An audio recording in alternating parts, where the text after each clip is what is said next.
Hello, aspirants. Welcome to IS Mentorship. I welcome you all to the chapter number 2 of Geography Class 8th. Okay, so we have started with Geography Class 8th and उसका हमने पहला chapter complete भी कर लिया है. That was all about resources. तो I hope आप लोगों को रिसोर्सेज क्या है वो समझ में आ गया होगा. What are the important things about resources, why it is important to conserve resources, ये आप लोगों को समझ में आ गया होगा. Now we are going to chapter number 2, that is your land, soil, water, natural vegetation and wildlife resources. 5 points हैं, ठीक है. There are 5 points आप देख सकते हो. Land, soil, water, natural vegetation and wildlife resources. मतलब हम इन पांचों चीजों पे गहराई में डिस्कस करने वाले हैं. क्लियर? तो I hope you all are ready with this chapter. Revision भी आप लोगों का हो गया होगा. नहीं हुआ है तो प्लीज पहले जाके पिछला वीडियो को देखिए. चलिए स्टार्ट करते हैं. और सबसे पहला है हमारा नेचुरल रिसोर्सेज क्या होते हैं. अब मैंने बताया नेचुरल रिसोर्सेज क्या होते हैं एस्पिरेंट्स. ये ऐसे रिसोर्सेज होते हैं जो नेचुरली हमको मिलते हैं. वी गेट नेचुरली, नेचर से जो मिलते हैं, and we use it in the same way as they were. ठीक है, मतलब उसमें बिना कुछ चेंजेस किए we are using it. Anything that people can use which come from nature such as land, water, air, etc. And one more important thing, it is used in its natural form, या बोल सकते हो it is used without modification. यही मतलब हुआ. Clear? तो I hope कि आप लोगों को समझ में आ गया होगा. ठीक है, it is use without modification. तो this is your natural resources. चलिए आगे बढ़ते हैं. लैंड के बारे में पढ़ते हैं. लैंड क्या है भाई? इट्स ए पीस ऑफ, क्या है ये?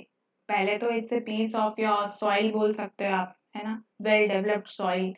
तो अगर आप सॉइल के ऊपर कॉन्क्रीट लगा दोगे तो लैंड बन जाएगा. That is your land. And it is the one of the most important natural resource. Natural resource, ठीक है. It covers 30% of the total area of earth surface. ठीक है, मतलब कि अगर 100% हमारा अर्थ है तो उसका 30% लैंड से घिरा हुआ है. लेकिन जरूरी नहीं है कि ये 30% में आपके लोग रह रहे हैं. हो सकता है कि 10% ऐसी लैंड है जहाँ पे हैबिटेशन पॉसिबल ही नहीं है. अब भाई ऐसे भी तो चीजें हो सकती है that is not very much productive. तो however all parts are not habitable, ये आपको जानना है. The reason behind uneven distribution of population in different part of the world is mainly due to varied characteristics of land and climate. अब लोग अलग अलग जगह रहना पसंद करते हैं. People like to live वहां पे ज्यादा रहेंगे जहां पे उनको नेसेसिटी के फुलफिलमेंट हो सके.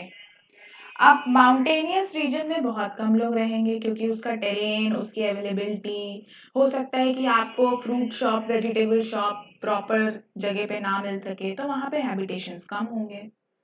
तो because of the characteristics of land and climate, people are unevenly distributed. ठीक है, तो area which are normally sparse population और अनहैबिटेटेड. रग्ड टोपोग्राफी होती है. रग्ड मतलब कि अनइवन बोला जा सकता है, फ्लैट नहीं है. टोपोग्राफी मतलब land form. Steep slopes of mountain हो गए, मैंने आपको बताया. अब यहाँ पे घर बनाना पॉसिबल है क्या? नहीं है, because of its topography. Low lying area susceptible to water logging. Water logging है ना, लो लाइंग है तो भैया पानी भरने का भी दिक्कत है. Desert areas, thick forested areas, all these things. Now area which are densely populated, कौन से एरियाज होंगे जहाँ पे पॉपुलेशन बहुत भरा हुआ होगा? प्लेन्स, रिवर वैलीज, ये सब पॉपुलेटेड है क्योंकि वहां पे एग्रीकल्चर भी पॉसिबल है. And where there is agriculture there is settled habitation. This you have learned in NCERT chapter 6. ठीक है, चैप्टर क्लास 6 ज्योग्राफी. तो आई होप कि आप लोगों को क्लियर होगी ये चीजें. Now going ahead, this is our mentorship program, very closely designed mentorship program for your UPSC examination. All the things are mentioned here. You can pause the screen and have a look. क्या क्या चीजें इसमें provide हो रही हैं.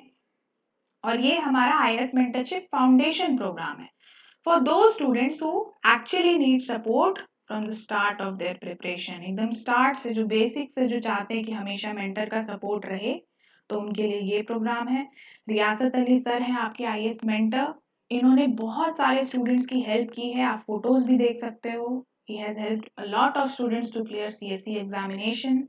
Batches frequently launch होते रहते हैं, तो if you want to know about the latest batch, do give a call on these numbers and we'll surely address your query. ठीक है, तो फटाफट से मेंटर का फायदा उठाइए और इस प्रोग्राम में एनरोल करिए। चलिए, अब लैंड यूज, हम लैंड को कैसे यूज कर रहे हैं वो हम देखेंगे। The different purpose such as agriculture, work, forestry, mining, building houses, roads and setting up industries for which land is used is known as land use. Obviously, मतलब कि वर्ड में इसका डेफिनेशन छुपा हुआ है कि हम लैंड को किस तरह से यूज कर रहे हैं, that is your land use. If we are, whether we are using land for forestry, whether we are using it for mining, for building houses, for roads, for setting up of industries, etc. तो ये आपका land use, ठीक है।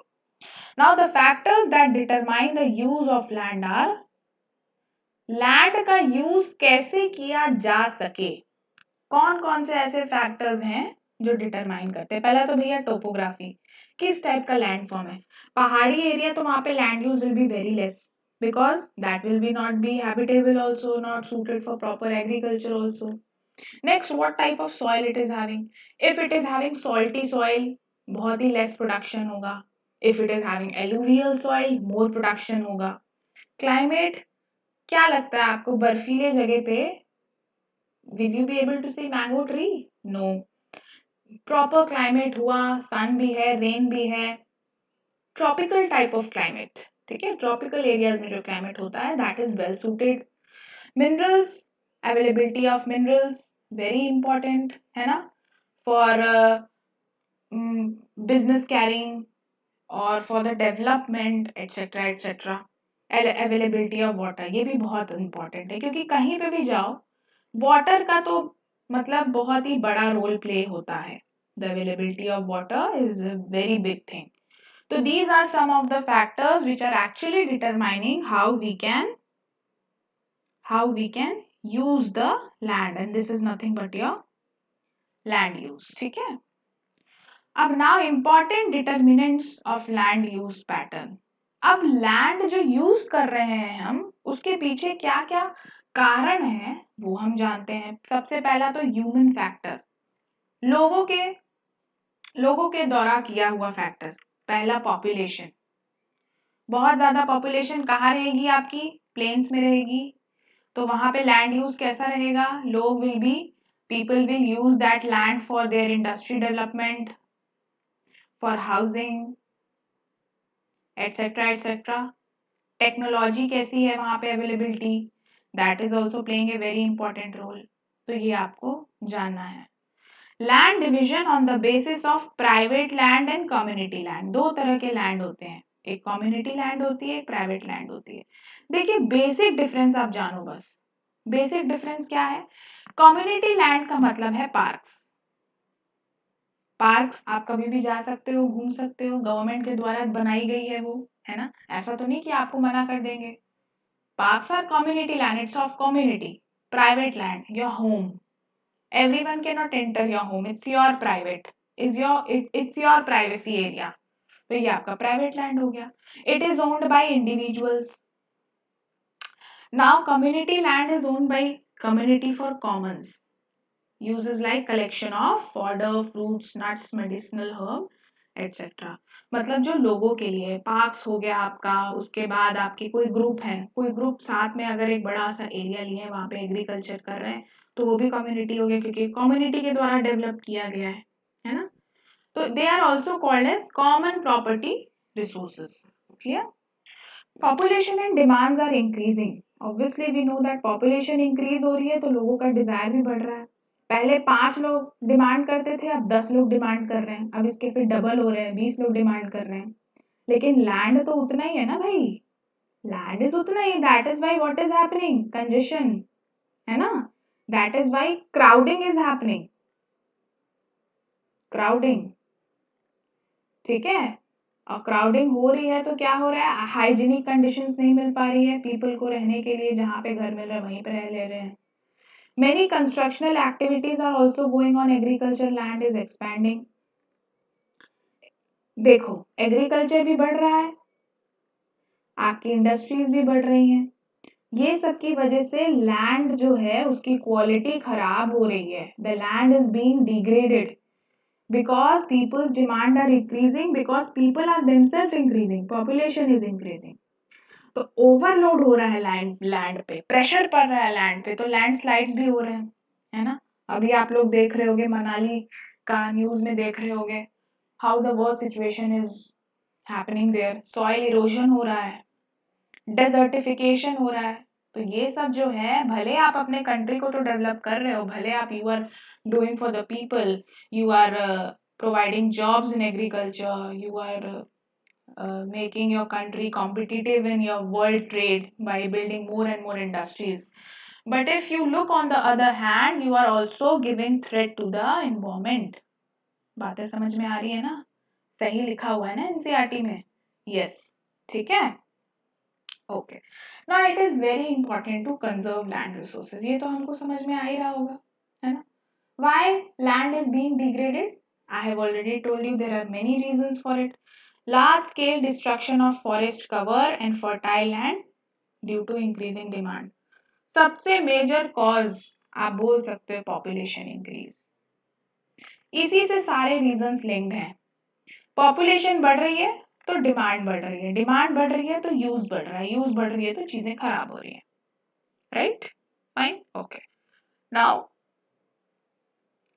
एक particular land का digression कितना हुआ है, what is the present rate of digression of land resources, ये कैसे चेक कर सकते हैं, कैसे इसको चेक किया जा सकता है, इसको दो तीन यहाँ पे चीजें लिखी गई है, through this you can check it. क्या क्या है भाई, देखिए, पहला है एफॉरेस्टेशन, डिफॉरेस्टेशन का उल्टा है afforestation. What is afforestation, afforestation is nothing but how well you are planting trees, है ना, that is only afforestation. Forest का बढ़ाना is afforestation. If it is good then it is very well, if it is not good then it is not good, ठीक है। Land reclamation, land reclamation का मतलब होता है लैंड को लेके अपनी चीजों को बिल्ड करना, रिक्लेम करना, लैंड को यूज करना, रीयूज करते जाना, तो ये बेसिकली रीयूज से रिलेटेड है, fine. Regulated use of chemical pesticides and fertilizer. Agriculture we are doing and we want to have a fruit, crops, etc. in a very fast rate, है ना, तो उसके लिए we are using some chemical products, that is your pesticides and fertilizers, they are also playing a major role degradation के लिए। Checks on overgrazing, overgrazing के से भी क्या क्या होता है, इरोजन होती है सॉइल, इरोड होती है सॉइल, क्वालिटी डाउन होती है इसकी, तो ये सारी चीजें हैं आपको जाननी, क्लियर। Next topic is your soil, very easy topic but still very deep topic. What is soil, basically if you want to write a definition, what you will write it is a thin layer of grainy substance covering the earth's surface is your soil, ठीक है। Earth surface के ऊपर एक thin layer है, पतली परत है किसकी, ग्रेनी सब्सटेंस की, ग्रेन्स की, दानेदार चीजों की, तो वो आपकी सॉइल है। Soil is made up of organic matter, minerals and weathered rocks found on the earth, ठीक है, तो ये आपको जानना है। ऑर्गेनिक मैटर क्या होते हैं, organic matter dead and decade plants, है ना, ये सब आपके ऑर्गेनिक मैटर में आते हैं, जो ऑर्गेनिक होते हैं, जिनमें केमिकल्स नहीं होते हैं, दे आर नेचुरल, जैसे डेड एंड डिकेड प्लांट्स हो गए, ये सब हो गए, ओके। मिनरल्स हो गए, वेदर्ड रॉक हो गए, टूटे हुए पत्थर हो गए, तो ये आपको समझना। नाउ अलग अलग लैंडफॉर्म्स में अलग अलग सॉइल होते हैं, माउंटेन का सॉइल अलग होगा, प्लेन एरिया का सॉइल अलग होगा, कोस्टल एरिया का सॉइल अलग होगा, so different landforms are determining different types of soil. The right mix of the minerals and organic matter make the soil fertile, ठीक है। मिनरल्स और ऑर्गेनिक मैटर का मिक्सचर सॉइल को फर्टाइल बनाता है। जितना अच्छा मिक्सचर होगा उतना अच्छा फर्टिलिटी होगी। जैसे if let us take about a lemonade, नींबू पानी आप पीते हो, अगर if you put more salt in it you will not be able to drink, if you put more sugar in it then also you will not be able to drink, if you put less sugar in it then also you will feel there should be थोड़ा सा और चीनी होनी थी। तो एक proper balance mixture mineral और organic matter का सॉइल को फर्टाइल बनाता है। बाकी देख सकते हो भाई हमारे समोसा भाई को, है ना। Top soil with humus and vegetation, ये आपका टॉप सॉइल है जिसमें ह्यूमस है और वेजिटेशन है। Humus is nothing but A organic substance, dead and decayed matter. Top soil के नीचे आता है आपका सब सॉइल। ओके, सब सॉइल में क्या क्या चीजें होती हैं, सैंड, सिल्ट, क्ले, इनका मिक्सचर बहुत इंपॉर्टेंट है एसएससी एग्जाम। उसके नीचे वेदर्ड रॉक मटेरियल और उसके नीचे पैरेंट रॉक, ये आपको एकदम रट जाना है। You need to do the rote learning of this layers, clear. Top soil, sub soil, weathered material and parent rock. Okay. Now factors of soil formation. Soil कैसे फॉर्म होते हैं उनके दो तरह से हम कैटेगराइज किए, मेजर फैक्टर और अदर फैक्टर। मेजर फैक्टर में पेरेंट रॉक कैसा है, पहला तो how is the parent rock, what is the characteristics of this parent rock. If it is strong then soil will also be strong, if it is soft the soil will also be soft, है ना। Climate very important, हर जगह की अपनी climate है। Climate के जो determinants हैं वो भी सॉइल फॉर्मेशन में हेल्प करते हैं। दूसरे और फैक्टर्स क्या हैं, टोपोग्राफी हो गया, land form, how the land form is, coastal area है कि माउंटेनियस एरिया है कि plain area, that is your topography. Organic material very important role play करते हैं for the soil fertility. I have already told you that the mixture of organic matter plus mineral आपके soil fertility को define करती है। और time, कितना time में वो soil बना है। भाई कोई soil पुरानी है तो obviously it will be having a rich nutrients, अभी अभी soil बनी तो मतलब उसको टाइम लगेगा, है ना। बस ये है आपका, तो ये आपको मैंने चार्ट भी दे दिया है। These are the factors affecting soil formation. Parent rock, relief, relief मतलब हाइट, ठीक है, किस हाइट पे है वो। फ्लोरा, फौना, माइक्रो ऑर्गेनिज्म, किस टाइप के प्लांट्स, किस टाइप के एनिमल्स और किस टाइप के माइक्रो ऑर्गेनिज्म है, क्योंकि यही ह्यूमस को फॉर्म करेंगे। ह्यूमस क्या है, dead and decayed matter of organic thing, it can be plants, it can be animals, it can be microorganism also. Climate will also play a major role and time, देर तक का है, few years 3 to 4 years और ज्यादा thick होगा। अभी अभी ताजा ताजा सॉइल है तो पतले से लेयर होंगे। This is your soil factor, ठीक है, formation of soil factor. Now next topic is degradation of soil, soil का खराब होना। Soil erosion and depletion are the major threats. दोनों का अंतर अलग अलग है। इरोजन क्या होती है, इरोजन का मतलब है सॉइल की लेयर घिस जाना, ठीक है, मतलब यहाँ पे पानी आया और ये सॉइल को थोड़ा सा उखाड़ के हटा दिया। तेजी से अगर आप पानी फेंकोगे तो देखोगे सॉइल में गड्ढा हो जाता है, दैट इज इरोजन। डिप्लीशन क्या होता है, पहले सॉइल मेरी इतनी थिक थी और अभी क्या हो गया है, इतनी सी हो गई है, डिप्लीट हो गई है, क्वांटिटी कम हो गई है। So these two things are major threats. What are the factors which are responsible for soil degradation? Deforestation, ठीक है, पेड़ की कटौती, ओवरग्रेजिंग, एनिमल्स कैटल्स का ओवरग्रेज करना, over use of chemical fertilisers और पेस्टिसाइड्स। किसी भी चीज के लिए केमिकल चीजें ठीक नहीं है, वेदर बीट योर लैंड और वेदर बीट योर फेस और वेदर बीट योर बॉडी। इसीलिए बोलते हैं always use natural things, otherwise reaction हो जाता है, ऐसे बोलते हैं ना। तो it is true for everything, ठीक है। रेन वॉश, भाई बरसात ज्यादा होगी तो ऑब्वियसली मैंने बताया बहुत तेज बरसात हो रही है तो यहाँ की जो सॉइल की परत है वो निकल जाएगी, सॉइल डिग्रेड हो जाएगा, वहां के जो न्यूट्रिएंट्स है वो भी वॉश अवे हो जाएंगे, it will be washed away. This is also major threat.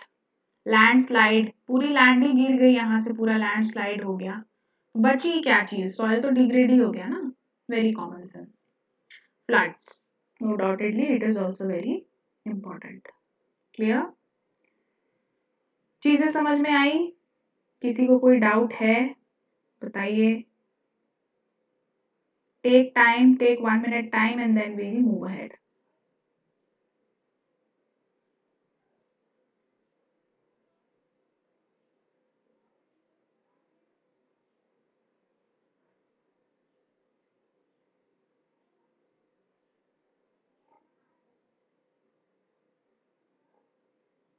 Okay,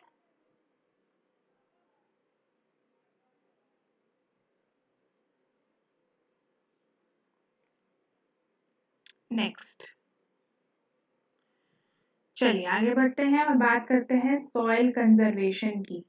ठीक है, सॉइल कंजर्वेशन की। सॉइल डिग्रेड हो रहा है लेकिन हमको उसको कंजर्व करना है, obviously we need to conserve it, है ना। तो what are the methods of soil conservation? क्या क्या मेथड्स हैं सॉइल कंजर्वेशन के? पहला है मल्चिंग, पहला प्रोसेस है मल्चिंग। देखिए ये सब वर्ड्स आपको बहुत अच्छे से पता होना चाहिए, सेट कर रहा है। Now what is mulching? Mulching क्या होती है देखते हैं। The uncovered ground between plants is covered with a layer of organic matter like straw. It helps in retaining the soil moisture. अच्छा, क्या बोल रहा है ये बोल रहा है जैसे एक पर्टिकुलर लैंड है, ठीक है, मान लीजिए लैंड है, यहाँ पे आपके ट्रीज है, थोड़ा सा जगह वो हो गया है, फिर यहाँ पे लैंड है, ओके। तो क्या होता है, ये जो लेयर, जो एरिया जो खाली पड़ गया है, वहां पे क्या होता है, हम जो है स्ट्रॉ, स्ट्रॉ मतलब भूसा भूसा, जानते हो ना हिंदी में अगर हम बोले तो वो है, ठीक है। तो यहाँ पे हम उसको जो है बिछा देते हैं। The land is covered with straw, organic matter like straw. इससे क्या होता है कि जो सॉइल की मॉइस्चर है ना यहाँ पे, वो उड़ नहीं पाती है, वो बाहर इन्वायरमेंट में नहीं निकल पाती है। तो that is your mulching. Mulching is nothing but it's a covering and covered part of land with organic matter to retain the soil moisture. Next important thing, contour barriers, sorry. अब ये क्या है, stones, grass, soil are used to build barriers along contours. Trenches are made in front of the barriers to collect water. Contours का मतलब होता है barrier बनाना। Barrier इसलिए बनाना ताकि चीजें जो है वो अपने जगह पे स्थिर रहें, ठीक है। जनरली ये पहाड़ी एरिया या स्टीप स्लोपी एरिया में किया जाता है। तो this is your contour barriers, ठीक है। वाटर भी कलेक्ट करने में आसानी होती है, बैरियर बना दोगे तो पानी यहाँ इकट्ठा हो जाएगा। Next important thing, rock dam, ठीक है। रॉक डैम, रॉक्स को पाइल अप कर दिया जाता है ताकि वाटर का फ्लो स्लो हो जाए, ठीक है। वाटर का फ्लो स्लो हो जाएगा तो सॉइल लॉस कम होगा, वाटर का फ्लो तेजी होगा तो सॉइल को वो निकालते हुए चले जाएगा आगे। तो इसीलिए रॉक्स बिछा दिए जाते हैं, रॉक्स को पाइल कर दिया जाता है एक के ऊपर एक के ऊपर एक, तो रॉक जो पानी है उनकी स्पीड थोड़ी कम हो जाती है। In this way also we are conserving the soil. Next important thing, terrace farming. आप देख सकते हो द पैटर्न, ये देखो सीढ़ी के जैसा, टेरेस के जैसा, सीढ़ी जैसा आपका प्लांटिंग किया गया, जनरली माउंटेनियस एरिया में किया जाता है। तो ये सीढ़ी जैसा बनाने में क्या है, देख सकते हो फ्लैट लैंड भी मिल रहा है, फ्लैट लैंड, तो फ्लैट लैंड में ही ना कर पाओगे आप। अब ये माउंटेन है, यहाँ पे कैसे आप एग्रीकल्चर या कुछ भी क्रॉप प्रोड्यूस करोगे, you can not do it, because for the planting of crop you need some flat surface and for that we are having terrace farming, okay, you need to understand. Intercropping, another important thing. Counterplowing, shelter beds. Intercropping क्या होता है, different crops are grown in alternate rows and sown at different times to protect the soil from rainwash. मतलब यहाँ पे आपने उगाया tomato, यहाँ पे आपने उगाया ग्रीन चिली, यहाँ पे कुछ और, तो क्या है डिफरेंट क्रॉप्स ग्रो होते हैं ऑल्टरनेट रोज पे और अलग अलग समय पे ग्रो होते हैं, क्योंकि एक ही बार में ग्रो कर दोगे अगर आप तो उनका हार्वेस्टिंग भी एक ही टाइम में होगा, and if harvesting is done in the single time the soil will get eroded rain wash की वजह से भी, तो इसलिए intercropping. Counter ploughing, ploughing parallel to the counters of hill slope to form a natural barrier for water to flow down the slope. आप देखे होगे ऐसे, ये सॉइल है, यहाँ पे थोड़ा सा जगह हो जाती है डाउन, ये सॉइल है, यहाँ पे थोड़ी सी जगह, ये काउंटर, यहाँ पे प्लोइंग कर देते हैं, है ना, गड्ढा टाइप का थोड़ा सा कर देते हैं ताकि जो पानी है वो it flows down the slope, and if it flows down the slope the soil is conserved. ठीक है. Next is your shelter belts. Coastal और ड्राई रीजन्स में rows of trees are planted to check the wind environment to protect soil cover. क्या हो रहा है, coastal जो regions होते हैं ना, मतलब जो रिवर साइड में द रीजन्स और जो ड्राई एरियाज है वहां पे ट्री, ये देखो ये लाइन से ट्री लगी हुई है. क्यों लगी हुई है? ताकि विंड यहाँ से आ रही है तो हम विंड का डायरेक्शन जान सकें और ये विंड को थोड़ा सा धीमे कर दें ताकि सॉइल मजबूत रहे, पकड़ी रहे. ठीक है. So this is your soil conservation. I hope everything is clear to you. This is all for today's lecture. We'll meet in the next lecture, that is your chapter number 3. तब तक आप ये रिवाइज करके बैठिए, ठीक है, और फटाफट से नोट्स बना लीजिए और माइंड मैप्स भी रेफर कर लीजिएगा. Okay, then we'll meet in the next lecture.